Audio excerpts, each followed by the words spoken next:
Oh, sugar honey iced tea. It's the EAC Show.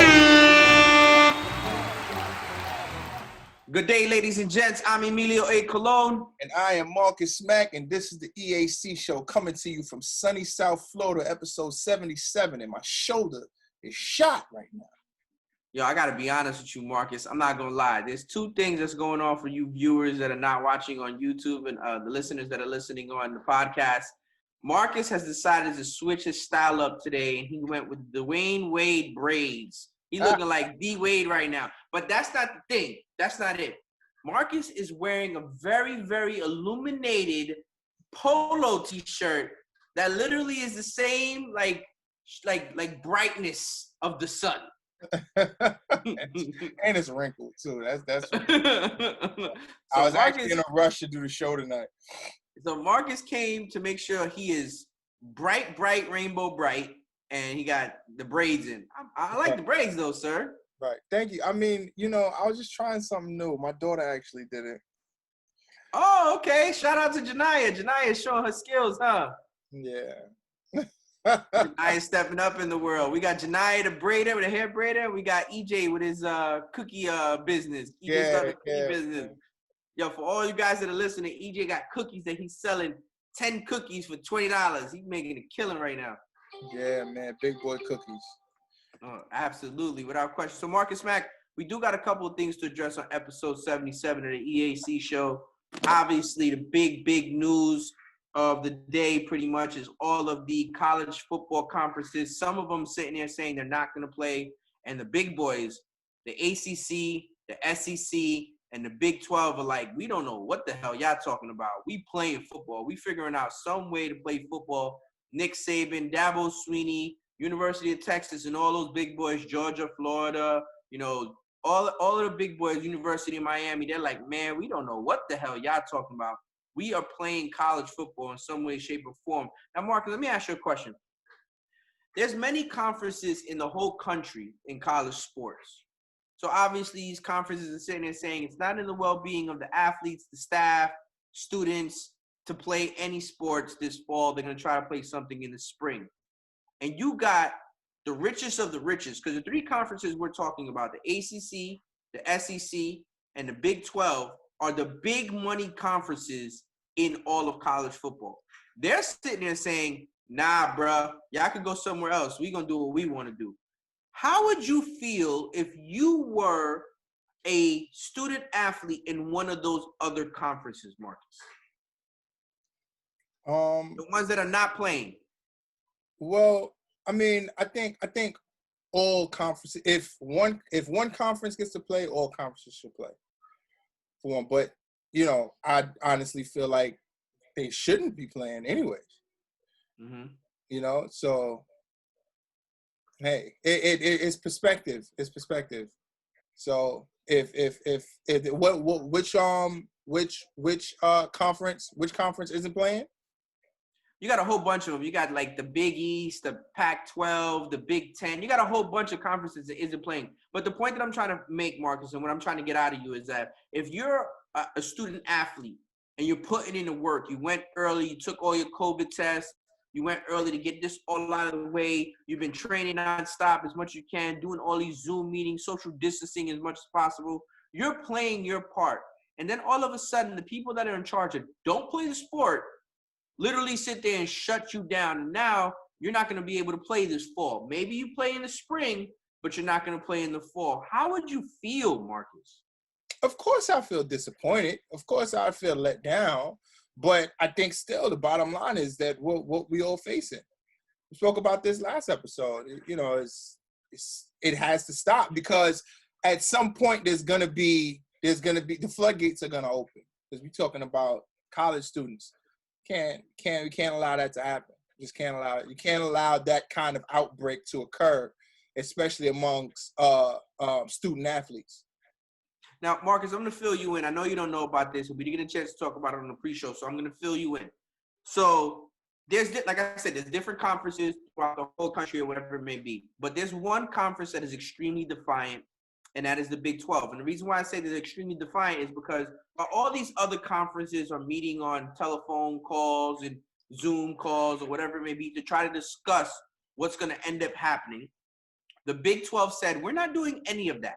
They had not joined one Zoom call. They had not went on one phone call. From the very, very beginning, they did not participate in any of this stuff because they knew that they were going to make their decision on what they wanted to do no matter what, and that was to play football. Marcus, if that's not somebody flexing their muscles, I don't know what else to tell you, Marcus. Real talk. That's some Rob Manfred moment for the people in the Big 12. Real talk, Marcus Mack. Yeah. I mean, listen, man. They're trying to keep the casualties at a very low point, and I think if anybody is going to get protected, it's going to be our student athletes. So, for the guys who do get an opportunity to play, kudos to them. And the ones who don't get an opportunity to play, they just wind up being, I want to say, the casualties. The guys who got caught up in, in this situation, in this whole COVID situation right here. But what you gonna do? Marcus, I think what's happening here is more like a situation to where people with bigger platforms are able to sit there and say whether they want to play or not. And then the voices of the little guys that are the smaller conferences or the smaller student athletes, they don't really get a say-so in this situation. So when you got the ACC, the SEC, and the Big 12, those are really, really big conferences in college football. Where you got all the other conferences. The Big 10 is also a big one, but they decided they're not going to play. And the Pac-12 as well, but they're not going to play. But you got all the other little conferences not really getting a say-so from the student athletes. Student athletes feel like their voices are being left out. In your opinion, like I asked you earlier, would you want to be heard if you're one of those student athletes from those small schools? Of course I'd want to be heard. Of course I'd want to be heard.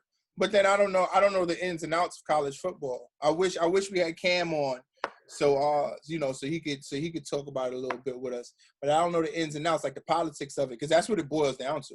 It boils down to the politics. Like you said, it's the bigger conferences that's getting an opportunity to play, and the smaller conferences that's gonna have to sit it out. So it has a lot to do with I want to say revenue, because let's not forget that college football brings in a huge revenue. You know what I'm saying? And, I feel like it all boils down to politics. Of course, who wouldn't want their voice to be heard in any arena? Of course they want their voice to be heard. Those are the guys that got to get out there, and those are the ones that got to play. Those are the ones that get up and eat, sleep, breathe, and piss sports. Right. And they love the game. And they're like, yo, listen, wait, what are y'all doing? I got the memo, but why? So... yeah, man, of course, yeah. And then we got head coach Dabo Swinney of the Clemson Tigers came out and said that fewer teams doesn't hurt the value of the title. So normally throughout a regular year, you have so many colleges trying to play for this college football championship title at the end of the year, which is a national championship. And Dabo feels like because so many conferences have decided not to play, that it's not going to taint the value of winning it all. In all actuality, Marcus, I don't think it's going to taint the value of winning it all either, because other than maybe Ohio State and maybe one Pac-12 team in the West Coast, normally the real tough, real hard-fought teams come out of the SEC, the ACC, and the Big 12. So in all actuality, you're getting conferences that have the strong football teams when it comes out of college football playing games. But the ability to get that great Cinderella story that everybody loves a Cinderella story. Everybody loves the underdog story. So I really don't think you're going to get that Cinderella underdog story, that UCF that Cam always talks about and argues about, that he always wants UCF in some way, shape, or form in there. He's not here to argue this, so we won't. He's not here to argue it, but in all actuality, it's like that's what people look forward to seeing. They look forward to seeing some team that comes out of nowhere, Egypt, and decide to make a run, and then everybody wants to talk about the team. That's not going to happen this year, Marcus. Dabo's just let them know. We can't just piss them away. It's almost like what we're saying. We're getting a concentrated version now, because the water base and all the other teams is out of here. So we're getting all of the best teams. Like, no, we want to see all of the teams. I mean, I disagree. I honestly feel like it does make a difference. It makes a big difference. Everybody should play. They should go up against that underdog team. They should go up against. It's also about, like how you said earlier, it's all about politics and it's all about money at the end of the day. So these bigger schools generate more income. When they generate more income, that's because they have a bigger fan base. When they have a bigger fan base, they attract more. When they attract more, you show them more. So that's just the way it works, Marcus. Right. Like in all actuality, like nobody wants to see a championship game between Clemson or LSU versus Northwestern or UCF. They don't want to see it happen. The only person that wants to see UCF actually get a chance are the people that go to UCF, which is totally understandable. About the guys playing though. No, the guys playing too, they deserve it. I'm not saying anything about that. But I give you an example. The probability when it comes to that scale, Marcus, is so minuscule. It's probably almost the same numbers as COVID. Like, you know what I mean? Deaths of COVID. That's how small it is. Right. I mean, as my personal opinion, I feel like I won't say that it hurts the value of the championship or the title. What I will say is, what about the players? I think all of them deserve to play, but we all know what the real deal is. It's not you guys' fault. For any college players that happen to be listening, it's not you guys' fault. It's a lot of politics, and there's a lot of stuff that goes into it, and you just happen to be a casualty of the situation. So now, Marcus, it came out, there's certain people like University of Michigan, Coach Harbaugh came out. We talked about it on the last episode. Nick Saban came out and said it, that they really do feel like the players being at the campuses and being quarantined and been, in their little individual situations are actually better than sending these guys home. And these guys are going to be in environments where they're just going to be wild cowboys and they'll be able to maybe contract COVID-19 and give it to somebody in their families. Do you feel like them being on campus is better than them going off and going back home? Yes, because it's the same concept as the bubble. They have a space where they can minimize the possibility of things happening and the virus being contracted. You keep everybody together. That way, people get tested. You keep everybody together. You keep everything else out. Then it makes sense. The only thing is, still, you're talking about a college. So we're talking about you still interacting with other students, but I'm quite sure there's some kind of protocol that's going. You just literally got to a part that I was about to discuss. So if I'm a college athlete, because I've asked you these questions about your opinion on this. If I'm a college athlete and you tell me that I don't have to play a year of football, I'm going ham. I'm getting drunk. I'm going to party. I don't care. Like literally, oh what? I don't got no meetings? Aha, forget that. Like I'm gonna go have fun.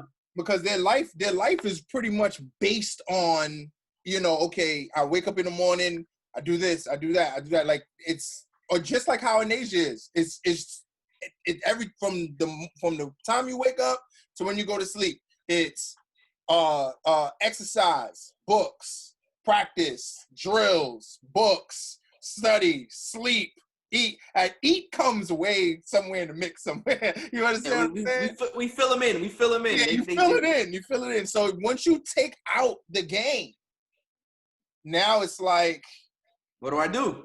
The hell do I do, bro? Mom, I'm coming. Girls, I'm coming. I'm on the way. So. That the college sports thing is a very touchy subject, man, because although these guys are working, as hard as the pros, they're working hard. Yeah.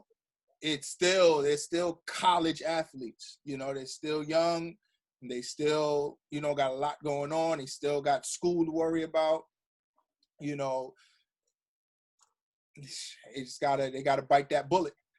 Let's hope that, in some way, shape, or form that college football is played. Maybe the guys can end up, playing some games. The bigger conferences playing some games in the fall, and then eventually everybody playing in the spring. But we want all student athletes to be able to participate in some way, shape, or form, because not for nothing, some of these student athletes, this is their last ride. They're not going to be able to play any more football after this, because not everybody makes it to the NFL, the XFL, or the CFL. Marcus Smack.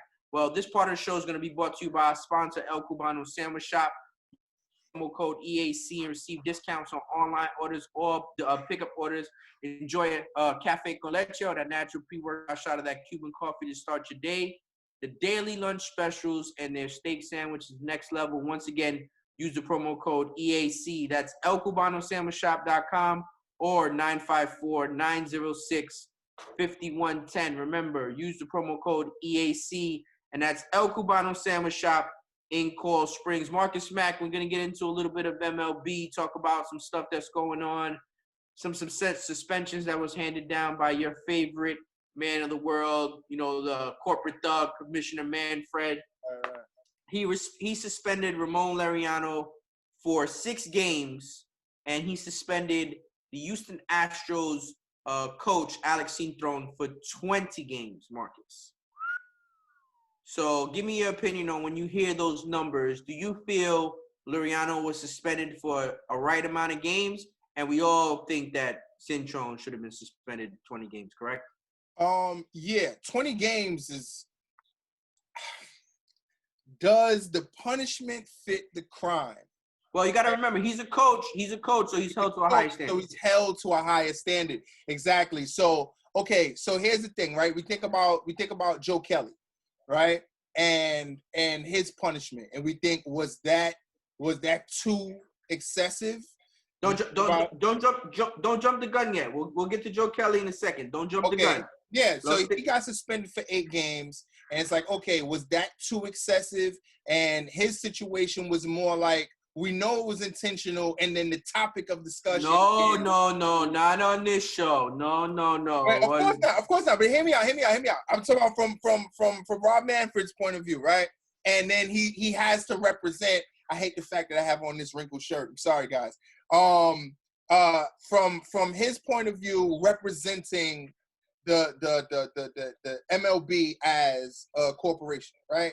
It's like, okay, listen, you guys have to be reprimanded. There has to be some kind of consequences for what's going on, because we can't allow this. So now you got Laureano. Now he goes, he breaks a rule, for one, that's like the biggest thing in sports right now. COVID. No contact, no nothing. Now, the coach, he provokes this situation, which, for one, the pitch wasn't intentional. For one, him getting hit with the ball was not intentional. For two, he provoked Laureano, which the coach is supposed to be held, like you said, at a higher standard. So he wasn't. He was way out of line. But 20 games. It's damn near. You might have said that's half the season.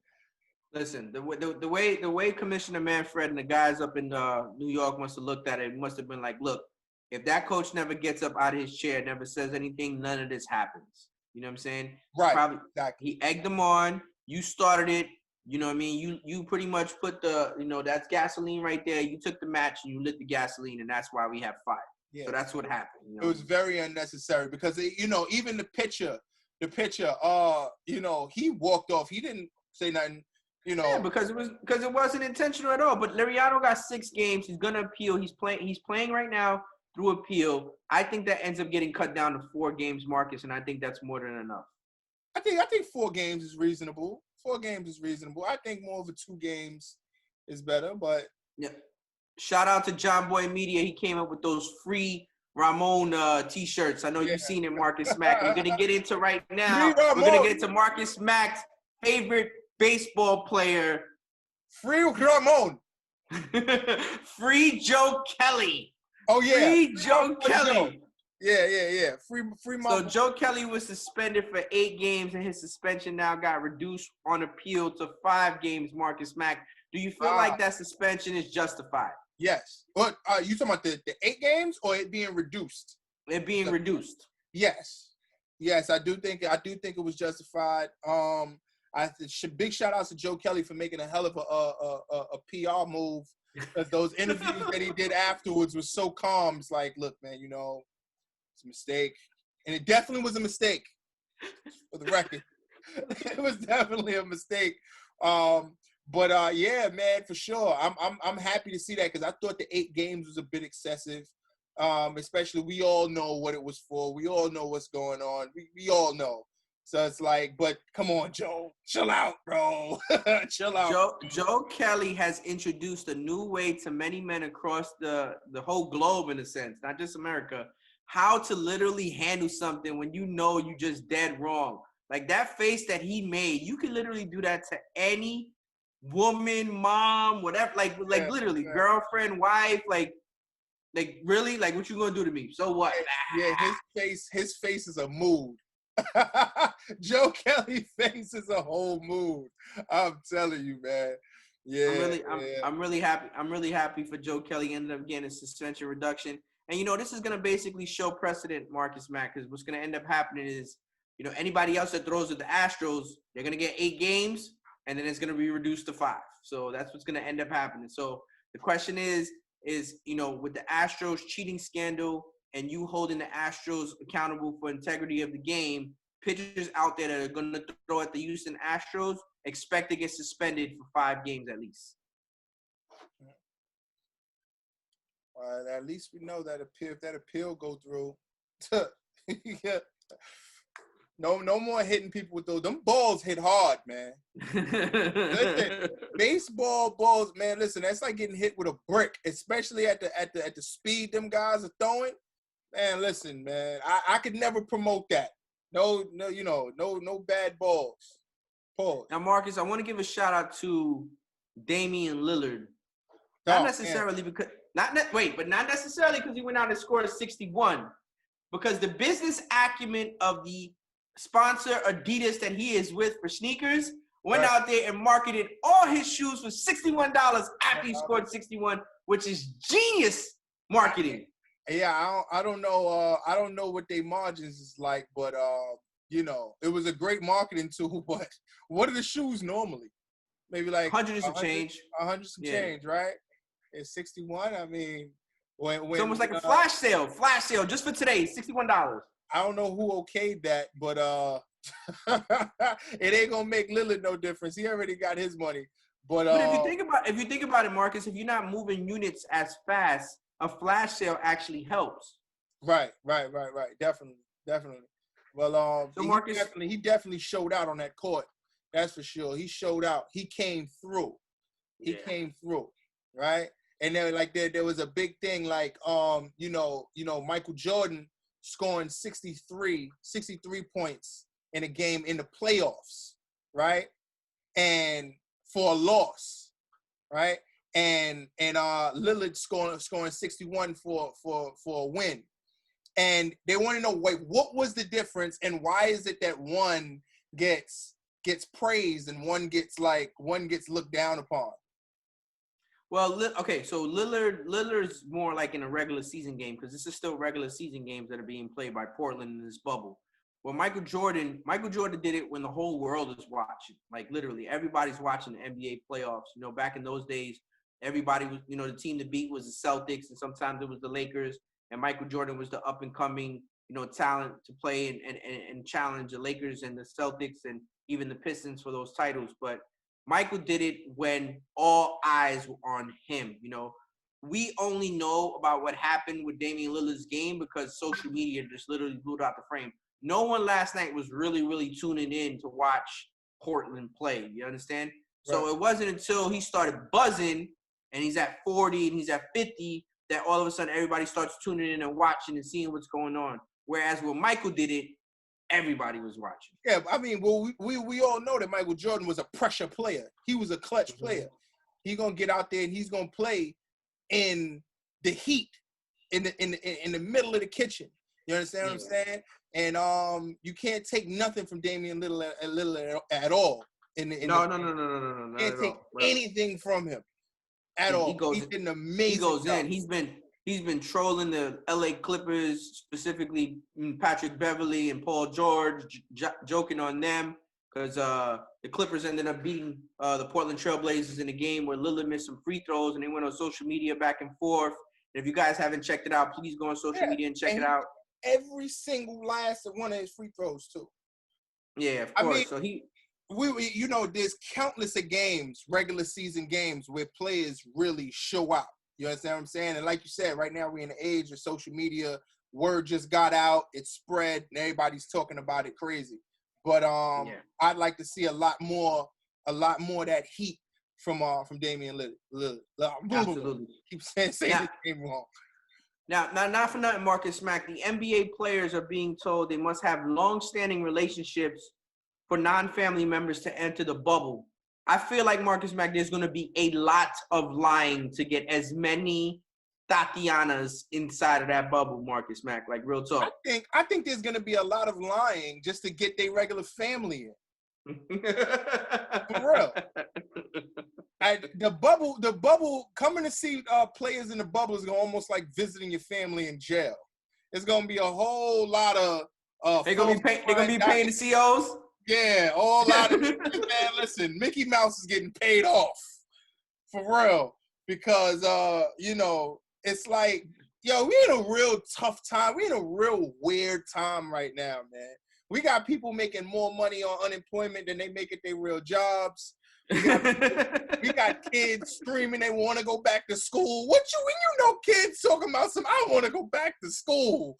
You understand what I'm saying? We got athletes, professional athletes that's sneaking to go to get a drink.